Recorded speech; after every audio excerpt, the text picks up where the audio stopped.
فرشتے بھی ہنس رہے ہوں گے. یہ اس لیے کہہ رہا ہوں کہ ایک دفعہ آپ علیہ السلام نے امام حسن اور امام حسین کی کشتی کروائی. امام حسن حضرت امام حسین سے 1 سال بڑے تھے، لیکن 1 سال کا اتنا فرق نہیں ہوتا، تھوڑا سا فرق ہوتا ہے. کشتی کروائی. اب امام حسین زور لگا رہے ہیں امام حسن کو گرانے کے لیے، امام حسن زور لگا رہے ہیں امام حسین کو گرانے کے لیے، لیکن پلہ برابر جا رہا ہے، پلہ برابر جا رہا ہے. اور کبھی امام حسین جھک رہے ہیں، کبھی امام حسن جھک رہے ہیں. آپ علیہ السلام ان کے پاس بیٹھ گئے اور فرمانے لگے شاباش حسین اور زور لگاؤ، شاباش حسین اور زور لگاؤ.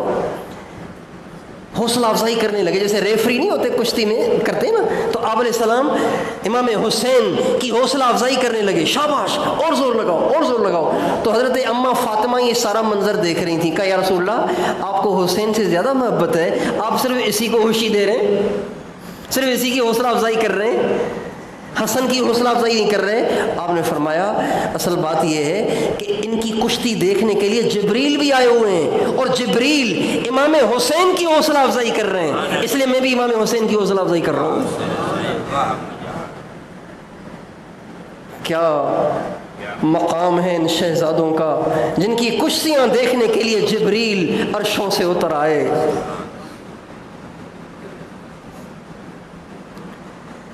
جب آپ نے امام حسین کو پکڑ لیا تو آپ نے ایک ہاتھ ان کی ٹھوڑی کے نیچے رکھا اور ایک ہاتھ ان کے سر کے نیچے رکھا اور یوں ان کو اٹھایا اور اپنے چہرے کے قریب کیا اور ان کا منہ چوما اور پھر فرمایا اللہم انی احب حسینا، اے اللہ میں حسین سے پیار کرتا ہوں. جو اس سے اے اللہ میں حسین سے پیار کرتا ہوں، تو بھی اس سے پیار کر.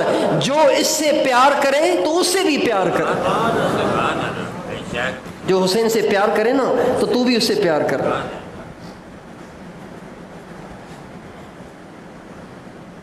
حسین منی وانا من الحسین، حسین مجھ سے ہے میں حسین سے ہوں. اللہم احب من احبہ، اے اللہ جو حسین سے محبت کرے تو اس سے محبت کر، جو حسین سے نفرت کرے تو بھی اس سے نفرت کر. حضرت علی کے بارے میں بھی یہی فرمایا اللہم وال من والاہ وعاد من عاداہ. جب غدیر خم کے موقع پہ کچھ لوگوں نے حضرت علی کی شکایت کی نبی کریم صلی اللہ علیہ وسلم سے، تو آپ علیہ السلام کے چہرے کا رنگ بدلنے لگا، آپ کے چہرے کا رنگ بدلنے لگا. آپ کھڑے ہو گئے اور نے فرمایا علی کی شکایتیں مت لگاؤ، علی کی برائیاں بیان مت کرو، علی کی شکایتیں مت لگاؤ. من کنت مولاہ فعلی مولاہ، جس کا میں آقا ہوں علی بھی اس کا آقا ہے. یعنی جو مجھے بڑا مانتا ہے نا اس پر لازم ہے کہ علی کو بھی بڑا مانے.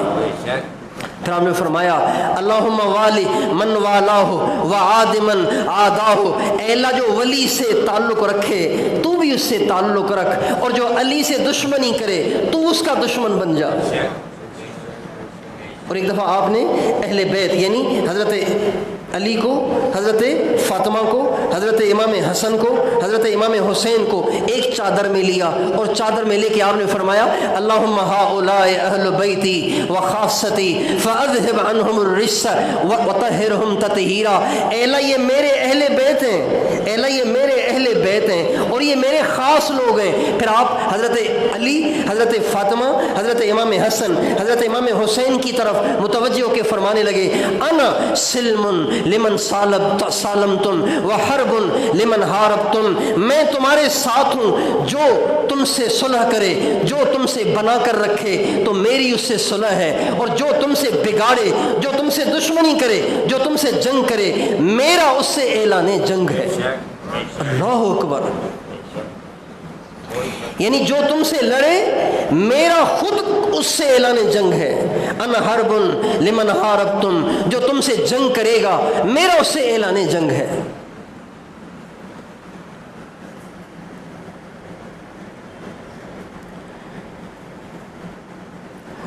دوستو اہل بیت سے محبت ایمان کا حصہ ہے، اس لیے اہل بیت کا حق ہمارے نبی کے حق کے بعد سب سے بڑا. لہٰذا اب اس حق کی ادائیگی کیا ہے؟ اس حق کی ادائیگی ان کی اطاعت ہے، ان کی تابعداری ہے، اور ان کا محبت کے ساتھ تذکرہ ہے، محبت کے ساتھ، عزت کے ساتھ، احترام کے ساتھ، ادب آداب کے ساتھ ان کے تذکرے کرنا۔ آج ہماری مجلسوں سے اہل بیت کے تذکرے ختم ہو گئے۔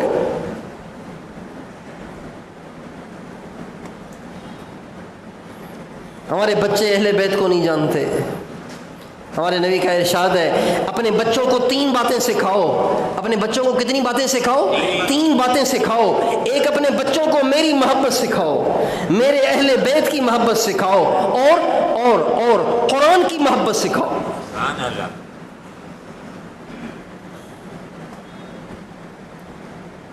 اور آپ علیہ السلام نے فرمایا میرے اہل بیت حضرت نوح علیہ السلام کی کشتی کی طرح ہیں۔ اللہ اکبر! میرے اہل بیت نوح علیہ السلام کی کشتی کی طرح ہیں، جو اس میں چڑھ گیا وہ بچ گیا، پار لگ گیا، اور جو اس میں چڑھنے سے رہ گیا وہ ڈوب گیا، غرق ہو گیا۔ تو جو اہل بیت سے محبت کرے گا، ان کی اطاعت کرے گا، ان کے پیچھے چلے گا، ان کے نقش قدم پہ چلے گا، ان کا ساتھی اور ان کا حامی اور مددگار بنے گا تو وہ بچ جائے گا۔ اور جو ان کا حامی نہ بنا، جو ان سے بغض کرنے لگ گیا، ان سے نفرت کرنے لگ گیا، ان سے دور ہو گیا، ان کے نقش قدم سے ہٹ گیا، تو وہ یوں سمجھیں گویا نوح علیہ السلام کی کشتی سے پیچھے رہ گیا، اور جو نوح علیہ السلام کی کشتی سے پیچھے رہ جائے گا وہ ڈوب جائے گا، غرق ہو جائے گا۔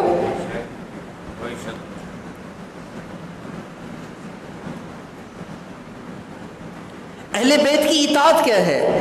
اہل بیت کی اطاعت نماز ہے، اہل بیت کی اطاعت حیا اور پردہ اور تقوی ہے۔ اہل بیت کی اطاعت کیا ہے؟ اہل بیت سے محبت کیا ہے؟ سنت کی پابندی ہے۔ اہل بیت کی اطاعت کیا ہے؟ حق پر کار بند رہنا اور حق پر ثابت قدم رہنا، چاہے مال چلا جائے، چاہے عزت چلی جائے، چاہے جان چلی جائے، چاہے اہل و عیال کو قربان کرنا پڑے، لیکن حق کے راستے کو نہ چھوڑنا۔ یہ اہل بیت کی اطاعت ہے۔ ہم تو حق کو چند ٹکوں کی خاطر چھوڑ دیتے ہیں۔ ہمارا دکاندار چند پیسوں کی خاطر جھوٹ بولتا ہے کہ نہیں بولتا؟ سچ کو چھوڑتا ہے کہ نہیں چھوڑتا؟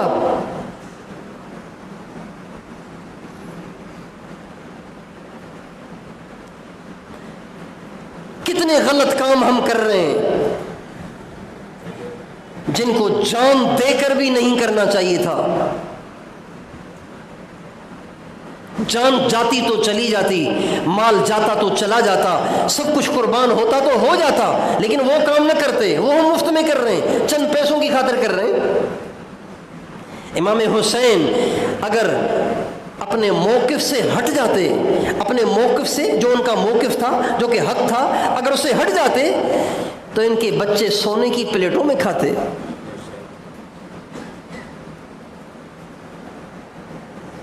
ان کے گھر سونے چاندی سے بھر دیے جاتے،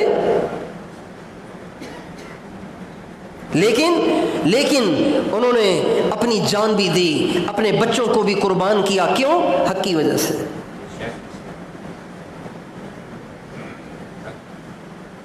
آج کا مسلمان اپنے بچے کو چوپڑی روٹی کھلانے کے لیے، پراٹھا کھلانے کے لیے، انڈا کھلانے کے لیے، قورمہ اور بریانی کھلانے کے لیے، اور ایئر کنڈیشن کمرے میسر کرنے کے لیے حرام کھلا رہا ہے، حرام کما رہا ہے۔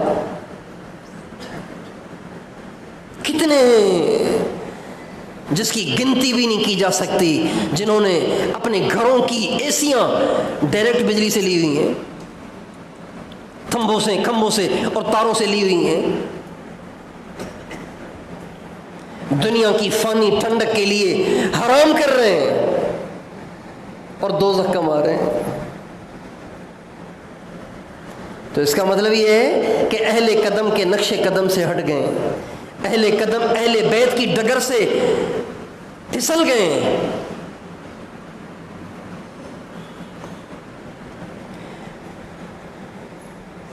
یہ اہل بیت کے حق کی ادائیگی ہے۔ اور اگلا حق صحابہ کا ہے۔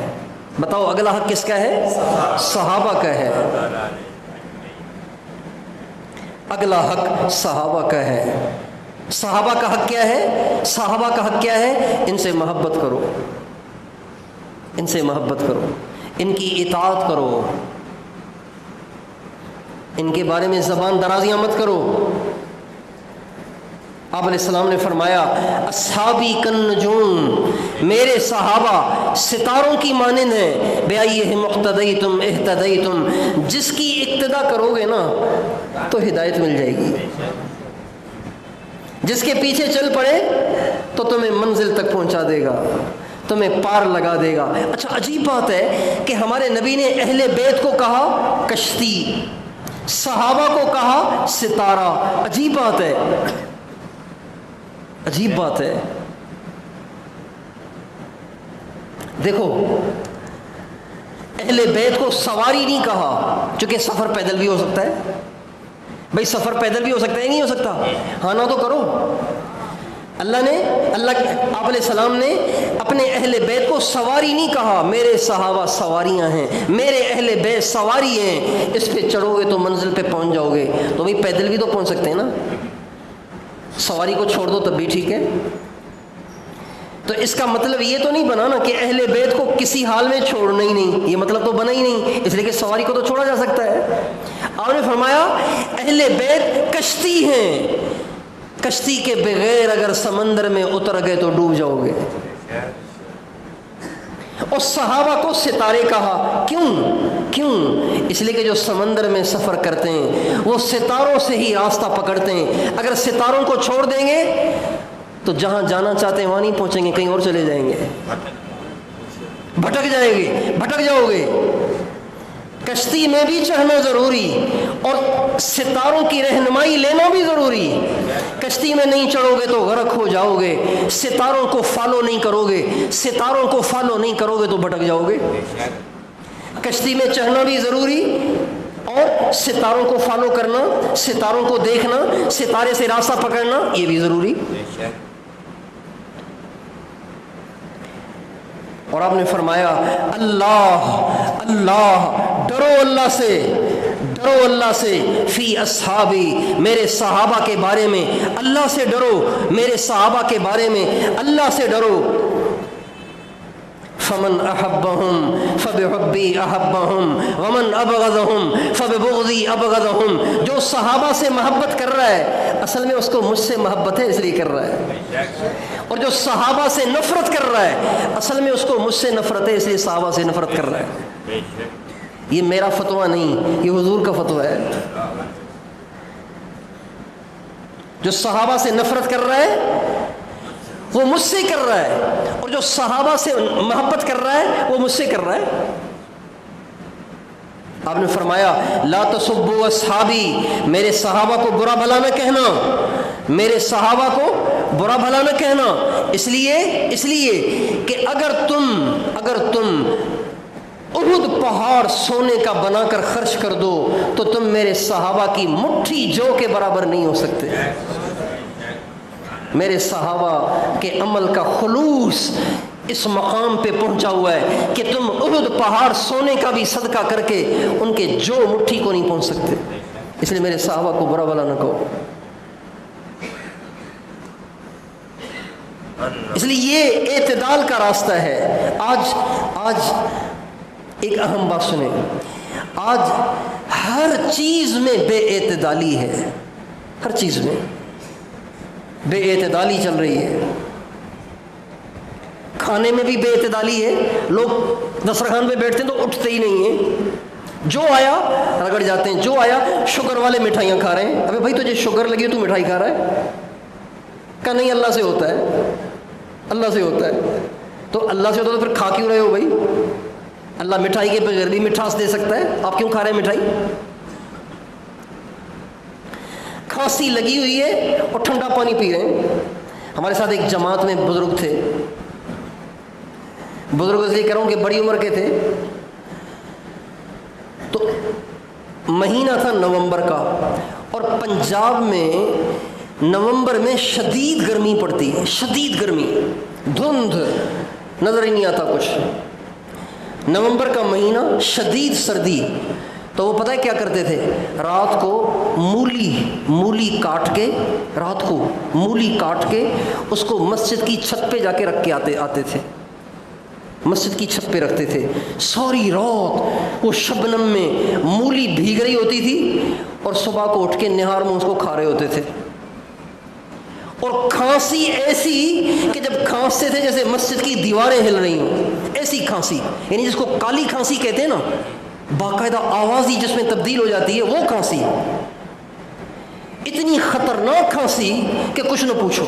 کھانسی وہ، اور کھاتے تھے مولی، اور وہ بھی شبنم میں بھیگی ہوئی، اور وہ بھی نومبر میں، اور وہ بھی صبح کو نہار میں۔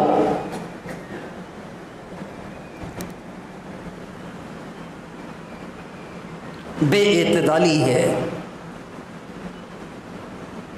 کھانے میں بے اعتدالی، کمانے میں بے اعتدالی، کمانے میں بھی بے اعتدالی، کما رہے ہیں، بیوی بھی تنخواہ لا رہی ہے، خاوند بھی تنخواہ لا رہا ہے، بچے بھی تنخواہ لا رہے ہیں، اور کر کے آ رہے ہیں بینک میں جمع کر رہے ہیں۔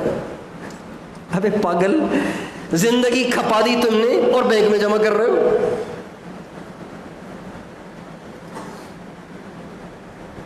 اور پھر کیا کریں گے؟ جمع کر کے گھر جس پوزیشن میں ہے نا، اس پہ جو پہلے ٹائلیں لگی ہوئی تھیں نا، ان ٹائلوں کو اکھڑوائیں گے، پھر اس سے خوبصورت ٹائلیں لگوائیں گے۔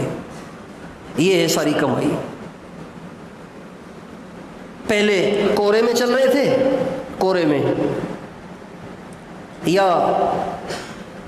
کلٹس میں چل رہے تھے، اب انہوں نے کرولا خرید لی، اب انہوں نے لینڈ کروزر خرید لی، اب انہوں نے ویگو لے لی،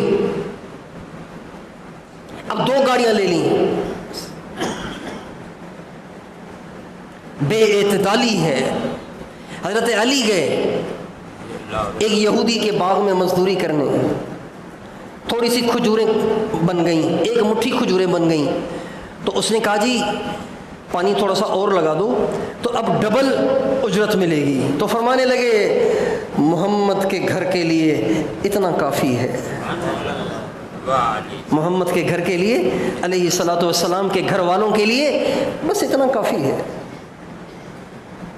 اور یہاں کما رہے ہیں، پیٹ ہی نہیں بھرتا۔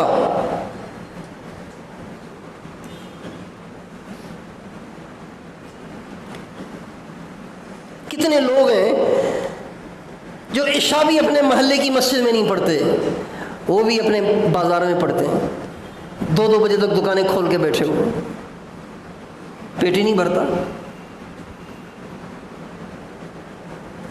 بے اعتدالی ہے، محبت میں بے اعتدالی ہے، محبت میں بھی بے اعتدالی ہے، محبت میں بے اعتدالی ہے۔ بچوں سے محبت اتنی کرتے ہیں کہ حرام مانگے تو حرام بھی دے دیں گے۔ یہ کوئی محبت ہے؟ بے اعتدالی ہے۔ نفرت کریں گے تو ایسی کریں گے کہ قریب سے بھی نہیں گزریں گے۔ ہمارے نبی کا ارشاد ہے احبب حبیبک ہونما، کسی سے محبت کرو تو حد کے اندر کرو، ہلکی سی کرو، زیادہ نہ کرو۔ عسیٰ ان یکون بغیضک یوما ما، اس لیے کہ ہو سکتا ہے کہ آگے چل کر اسے تیری انبن ہو جائے، پھر تیرے ساری راز فاش کر دے گا، اس لیے زیادہ قریب نہ کرو کسی کو۔ یہ حضور نے فرمایا وَأَبْغِضْ بَغِيظَكَ هُونَمَّا عَسَىٰ أَن يَكُونَ حَبِيبَكَ يَوْمًا مَّا، کسی سے نفرت کرو، کسی سے جدائی اختیار کرو تو زیادہ نہ کرو، ہلکی پھلکی کرو، اس لیے کہ ہو سکتا ہے کہ زمانہ بدل جائے اور اس کا تم سے تعلق ہو جائے، تو اگر تم نے زخم زیادہ دیے ہوئے ہوں گے نا تو یاد آتے رہیں گے، ستاتے رہیں گے۔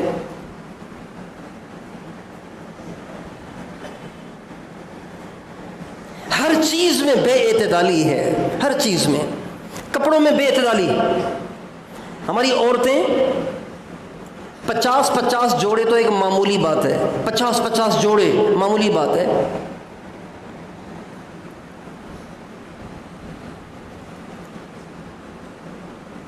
برتنوں میں بے اعتدالی، اب تو بورچی خانے بننا شروع ہو گئے، پہلے بورچی خانے نہیں ہوتے تھے، مستقل کچن نہیں ہوتا تھا، اب تو مستقل کچن بن گیا، کھانا پکانے کا مستقل کمرہ بن گیا، اور پھر چاروں طرف الماریاں ہیں اور ان میں مختلف ڈیزائنوں کے ڈنر سیٹ سجے ہوئے ہیں. بے اعتدالی ہے. اتنے سارے برتن اکٹھے کیے ہوئے ہیں. کتنی پلیٹوں میں کھاتے ہو یار؟ پلیٹیں کھانی ہے، کھانا کھانا ہے. کپڑے بدلنے میں بے اعتدالی. روزانہ کپڑے بدلتے ہیں. بعض لوگ ایسے بھی روز جوڑا بدلتے ہیں.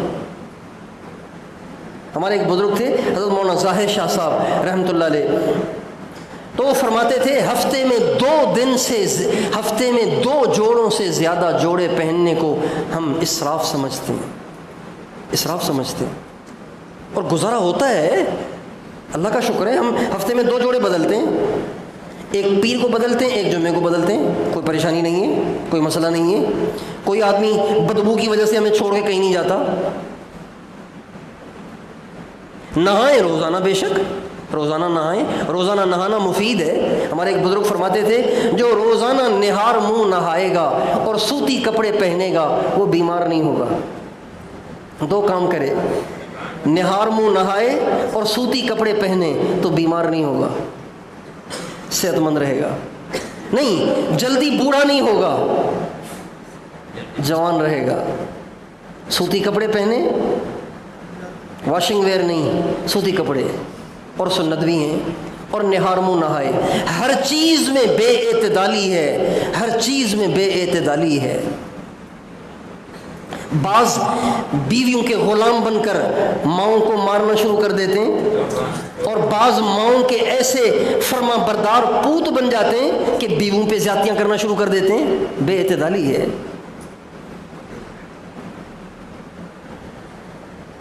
بعض بزرگوں کا انکار ہی کر دیتے ہیں، بزرگوں کا انکار، بزرگوں کی کرامتوں کا انکار، اور بعض ان کو خدائی بنا دیتے ہیں. بے اعتدالی ہے. کرامات حق ہیں لیکن وہ خدا نہیں، وہ اللہ والے ہیں.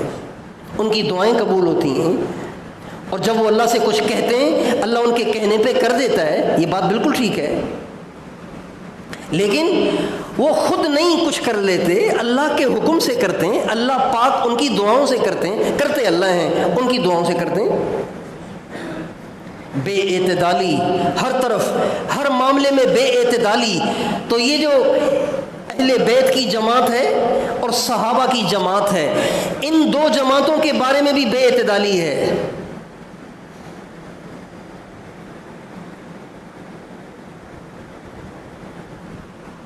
ان 2 جماعتوں کے بارے میں بھی بے اعتدالی چل رہی ہے. اور ہمارے نبی کا ارشاد ہے خیر الامور اوسطها، سب سے بہترین راستہ درمیانہ ہے. اعتدال کے ساتھ چلو، جھکو نہیں کہیں، اعتدال کے ساتھ چلو. دونوں پلڑے برابر رکھو.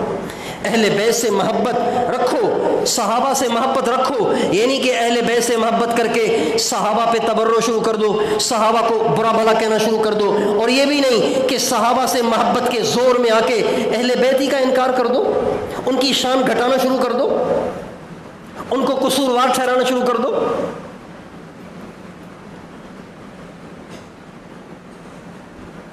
یہ بے اعتدالیاں ہیں جو چل رہی ہیں، اور یہ بے اعتدالیاں یہ اہل بیت کی حقوق تلفی ہے، اور یہ صحابہ کی حقوق تلفی ہے. اور جب تک یہ حقوق ادا نہ ہوئے، کعبے کے رب کی قسم قیامت کے دن بچ نہیں سکیں گے ہم.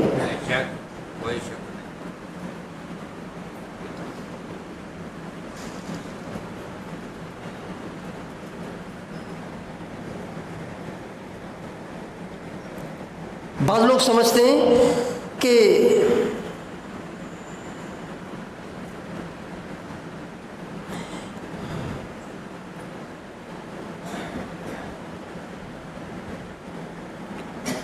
یہ غلط فہمی عرض کر رہا ہوں. بعض لوگ سمجھتے ہیں کہ اہل بیت کے تذکرے کرنا رافضیت ہے، غلط ہے. اور بعض لوگ یہ سمجھتے ہیں کہ صحابہ کا تذکرہ کرنا یہ تو ناصبیت ہے. یہ ایک فرقہ گزرا ہے جو اہل بیت سے نفرت کرتا تھا، ناصبی.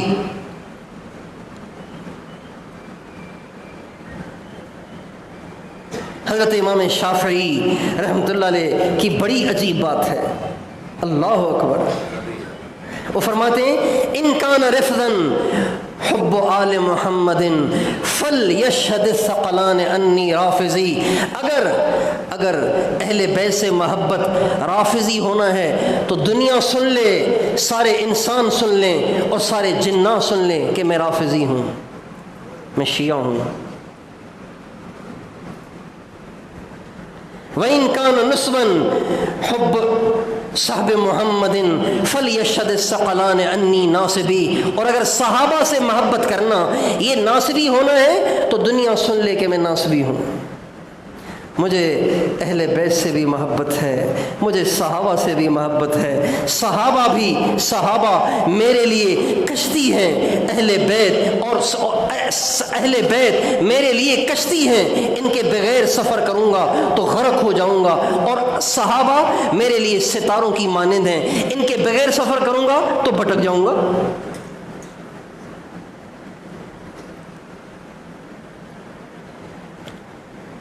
غلط فہمیاں ہیں، بعض لوگ سمجھتے ہیں کہ اہل بیت اور صحابہ کی آپس میں بنتی ہی نہیں تھی، اس لیے صحابہ سے نفرت کرتے ہیں، صحابہ کو برا بھلا کہتے ہیں، اس لیے کہ صحابہ اہل بیت کی آپس میں نہیں بنتی تھی، وہ یہ سمجھتے ہیں، حالانکہ یہ جھوٹ ہے۔ سب بتاؤ کیا ہے؟ یہ جھوٹ ہے، یہ جھوٹ ہے، یہ جھوٹ ہے۔ صحابہ اور اہل بیت کی آپس میں بنتی تھی اور خوب بنتی تھی۔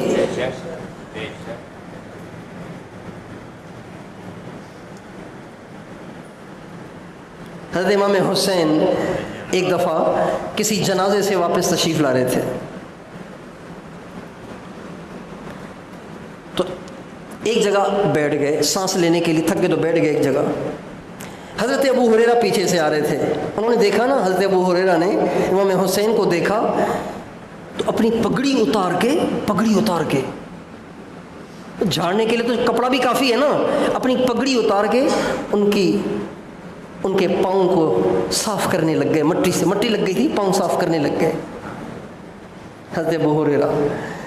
تو حضرت امام حسین نے کہا حضرت یہ آپ کیا کر رہے ہیں، یہ آپ کیا کر رہے ہیں، آپ اتنے بڑے ہیں، چونکہ حضرت ابو ہریرہ کی عمر بڑی تھی، کافی بڑی تھی عمر، حضرت امام حسین کی عمر بہت چھوٹی تھی ان سے، یہ آپ کیا کر رہے ہیں؟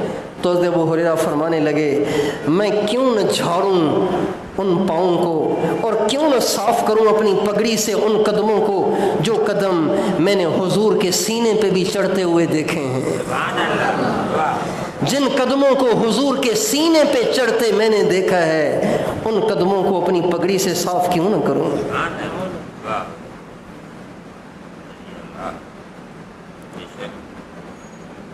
یہ نفرت ہے۔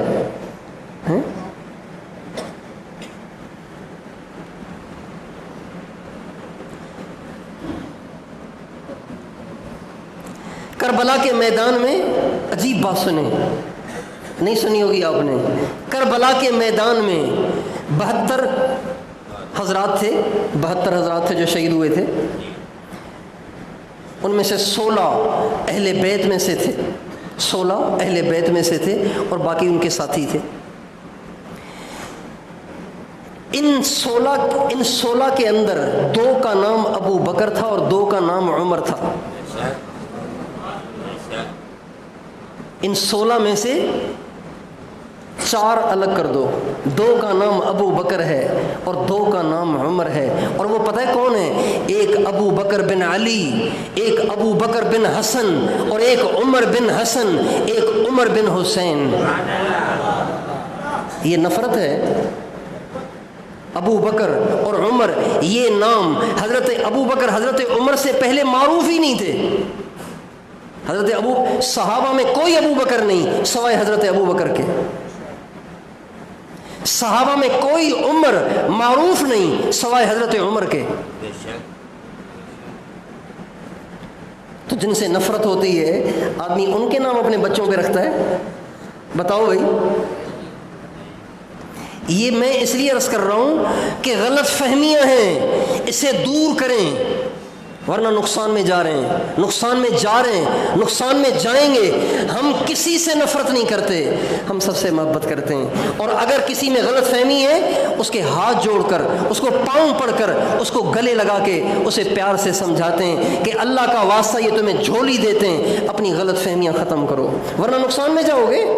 ابو بکر کو کوئی نقصان نہیں، عمر کو کوئی نقصان نہیں، اہل بیت کو کوئی نقصان نہیں، صحابہ کو کوئی نقصان نہیں، نقصان تمہارا ہے، نقصان ہو جائے گا۔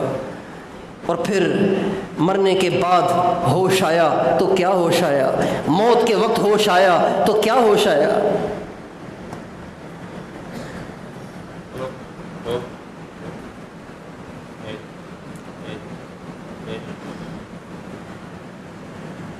حضرت امام زین العابدین رحمۃ اللہ علیہ، امام حسین کے بیٹے جن کا لقب علی اصغر ہے، امام زین العابدین کی بیٹی ان کا نام عائشہ، امام جعفر صادق ان کی بیٹی کا نام عائشہ، امام موسیٰ کاظم ان کی بیٹی کا نام عائشہ، امام علی رضا ان کی بیٹی کا نام عائشہ۔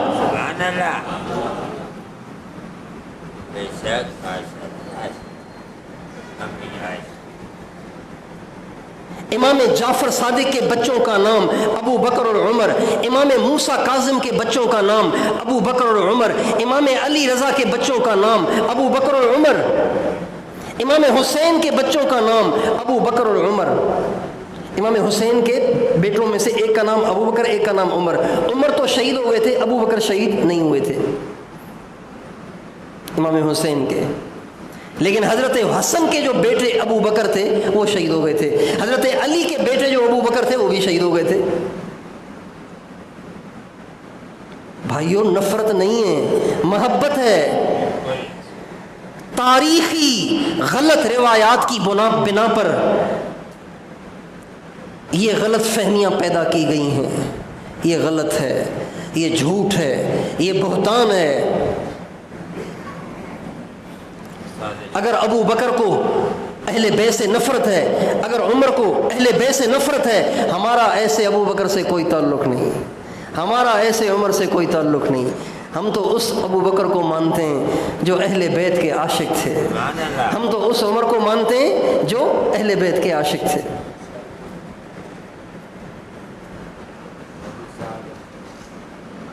ان سے محبت کرنا ضروری ہے۔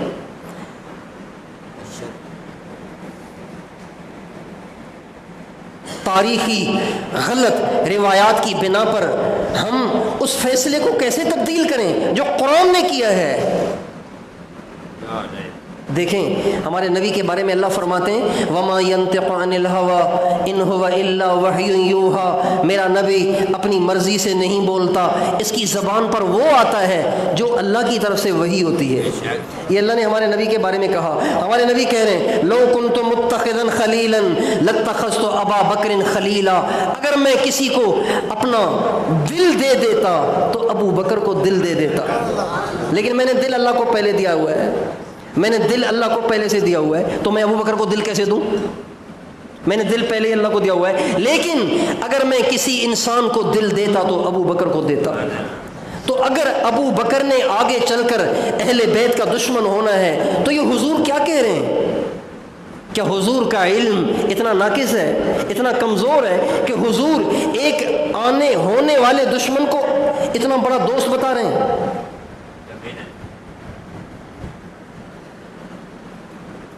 اللہ نے کہا محمد الرسول اللہ، محمد اللہ کے رسول ہیں، والذین معہ اشداء علی الکفار رحماء بینہم، میرے نبی کے جو صحابہ ہیں یہ کفار پر تو بڑے شدید ہیں لیکن آپس میں بڑے رحم دل ہیں۔ تراہم رکعن سجدن، اے میرے نبی تو دیکھے گا کہ ان کی راتیں سجدے میں گزرتی ہیں، ان کی راتیں رکوع میں گزرتی ہیں، سیماہم فی وجوہہم من اثر السجود، سجدے کر کر کے ان کے ماتھوں پہ نشان پڑ گئے ہیں۔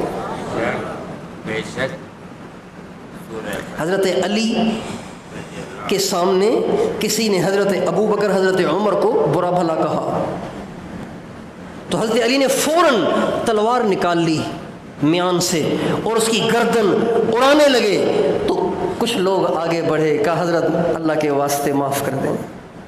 جب بہت زیادہ ان کی منت سماجت کی گئی تو حضرت علی فرمانے لگے ان کو معاف تو نہیں کروں گا، البتہ چھوڑ دوں گا اس شرط پر کہ یہ ہمارے علاقے سے دفع ہو جائیں، ان کو ہمارے علاقے میں رہنے کی گنجائش نہیں ہے۔ اگر یہ شیخین کو برا کہہ رہے ہیں تو حضرت امام جعفر صادق، یہ میں صرف یہ بتا رہا ہوں کہ اہل بیت اور صحابہ آپس میں ایک ہیں، آپس میں ایک ہیں، آپس میں ان کی محبتیں ہیں۔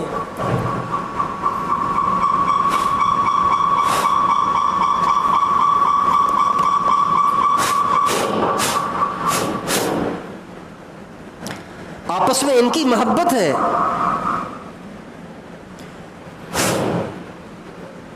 حضرت امام جعفر صادق پتہ ہے کون ہے؟ بھئی سنا ہے کون ہے؟ پتہ ہے کون ہے؟ کیوں نہیں پتہ یار؟ ہم مسلمان ہیں، ہمیں پتہ نہیں امام جعفر صادق کون ہے؟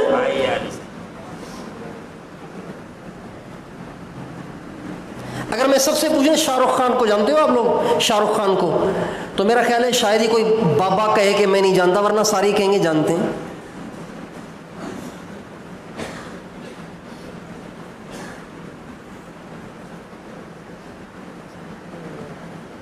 امام جعفر صادق کو کیوں نہیں جانتے؟ جب ان کی محبت ایمان کا حصہ ہے تو ان کو جانو بھی تو صحیح نا۔ میرے نبی کی بیٹی، سب سے پیاری بیٹی حضرت فاطمۃ الزہرا جن کا لقب بطول ہے، ان کی شادی ہوئی حضرت علی کے ساتھ، ان سے بچے ہوئے امام حسن، امام حسین، حضرت ام کلثوم اور حضرت زینب۔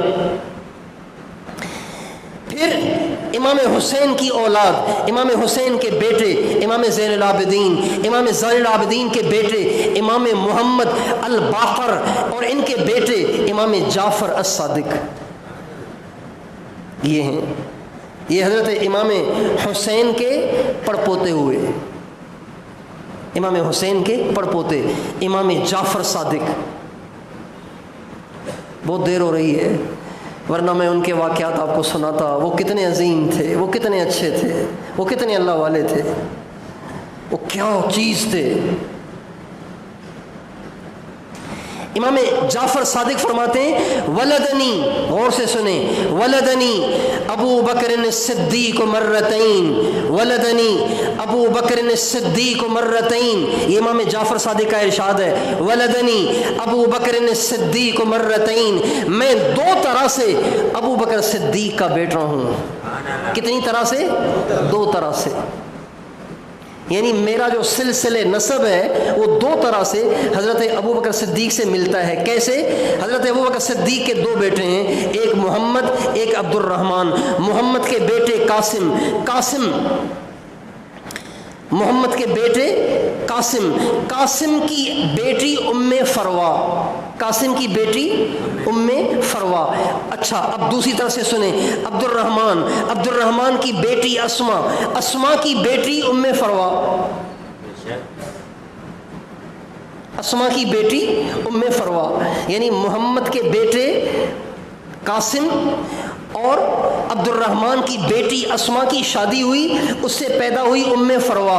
ام فروا جو کہ حضرت ابو بکر کی پوتی بھی ہیں، نواسی بھی ہیں، پوتی بھی ہیں، نواسی بھی ہیں۔ حضرت ابو بکر ام فروا کے دادا بھی ہیں، نانا بھی ہیں۔ ام فروا کی شادی ہوئی امام محمد باقر کے ساتھ، جو امام زین العابدین کے بیٹے اور حضرت امام حسین کے پوتے اور حضرت امام زین العابدین کے بیٹے اور امام حسین کے پوتے اور حضرت علی کے پڑپوتے ہوئے۔ حضرت ام فروا کی شادی ہوئی حضرت امام محمد باقر کے ساتھ، ان سے پیدا ہوئے حضرت امام جعفر صادق۔ تو حضرت امام جعفر صادق کہتے ہیں میں دو طرح سے میری ولادت کا تعلق ہے حضرت ابو بکر صدیق کے ساتھ، کہ میری ماں کی نسبت سے حضرت ابو بکر میرے دادا بھی ہیں اور میرے نانا بھی ہیں۔ بتائیں نفرت ہوتی تو ایسے کہتے؟ بتائیے، اگر اہل بیت اور صحابہ کی آپس میں نہیں بنتی تو یوں کہتے؟ امام جعفر صادق کہتے؟ تو اس لیے آپ سب سے ہاتھ جوڑ کے کہتا ہوں، یہ جھولی پھیلا کے کہتا ہوں، اہل بیت سے محبت کرو اور صحابہ سے بھی محبت کرو. صحابہ کے بارے میں زبان درازی مت کرو، بالکل مت کرو. اور اگر کوئی ایسا شخص ملے جو اہل بیت سے جس کا دل اچاٹ ہے، اس کے پاؤں پڑھ کے اس کو سمجھاؤ کہ کشتی میں نہیں بیٹھو گے تو غرق ہو جاؤ گے. اور کوئی صحابہ سے بغض رکھتا ہے، صحابہ کے بارے میں اشکال رکھتا ہے، صحابہ کے بارے میں دل میں اعتراض رکھتا ہے، صحابہ کے بارے میں دل میں اعتراض رکھتا ہے، تو اس کے سامنے بھی جھولی پھیلاؤ، اس کی ٹھوڑی پہ ہاتھ رکھو، اس سے نفرت نہ کرو، اس کو کہو اللہ کے واسطے ان باتوں سے توبہ کرو، اس لیے کہ آپ نے جہاں سے سنی ہیں وہ باتیں غلط ہو سکتی ہیں. اللہ کا قرآن تو غلط نہیں ہو سکتا، اللہ کا قرآن تو غلط نہیں ہو سکتا، حضور تو غلط نہیں ہو سکتے، اہل بیت تو غلط نہیں ہو سکتے نا. جب انہوں نے ان سے محبت کی ہے تو ہم کون ہوتے ہیں ان سے نفرت کرنے والے اور ان کے بارے میں زبان درازی کرنے والے. تو بھائی ہر ایک کو سمجھائیں گے، بتاؤ بھائی ہر ایک کو سمجھائیں گے. دیکھو بات سنو، ایک اگر کسی میں کوئی غلطی ہے نا تو ایک یہ ہے کہ کہنا یہ غلط ہے، ایک یہ بات ہے، ایک یہ طریقہ ہے. اگر کوئی غلط کر رہا ہے تو یہ کہنا یہ غلط ہے، یہ بالکل غلط ہے، ایک یہ بات ہے. اور ایک یہ ہے کہ اگر کوئی غلط کر رہا ہے تو اس پہ ایسی محنت کرنا کہ وہ غلطی چھوڑ دے. بتاؤ دونوں میں سے زیادہ اچھا طریقہ کون سا ہے بھائی؟ بتاؤ، آواز آ رہی ہے؟ ایک غلط کو غلط کہہ کر بری و ذمہ ہو جانا، جائے جہنم میں میری بلا سے مجھے کیا ہے. اور ایک ہے اگر کوئی غلط کر رہا ہے اس کو سمجھانا، ایسے نہ کر، نقصان ہے، غلط جا رہے ہو، کشتی میں چڑھو ورنہ غرق ہو جاؤ گے، ستاروں کی مدد سے جاؤ ورنہ بھٹک جاؤ گے، گمراہ ہو جاؤ گے، منزل میں نہیں پہنچو گے، پتہ نہیں کہاں پہنچ جاؤ گے.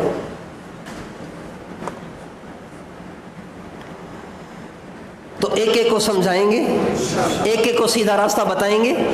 ہاں خیر خواہ بن جائیں سب کے، کوئی دوزخ میں نہ جائے.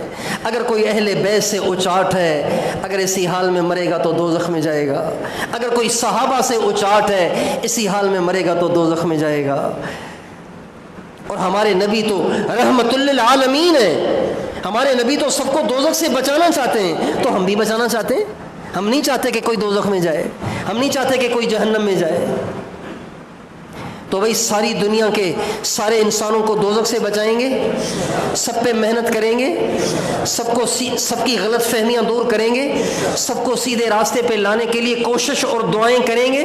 اللہ تعالی ہم سب کو توفیق عطا فرمائے. یہ حقوق العباد ہیں، اور حقوق العباد میں باقی بات انشاءاللہ آئندہ آ جائے گی. اللہ تعالی ہم سب کو توفیق نصیب فرمائے.